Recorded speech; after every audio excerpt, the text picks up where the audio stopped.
Hey everyone, in this video I'll show you exactly how to create a TXT file on your MacBook step by step. Let's get started. First, open Finder from your dock.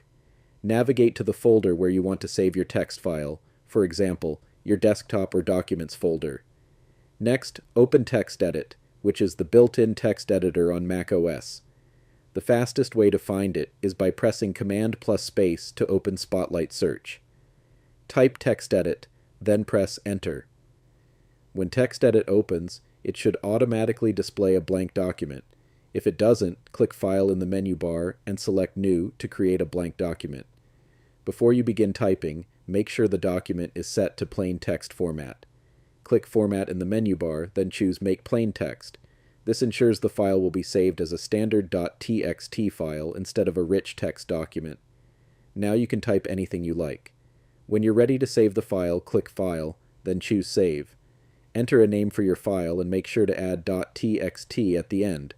For example, notes.txt. Choose the folder where you want to save it, then click Save, and that's it. You've successfully created a TXT file on your MacBook. You can open it anytime using TextEdit or any other text editor.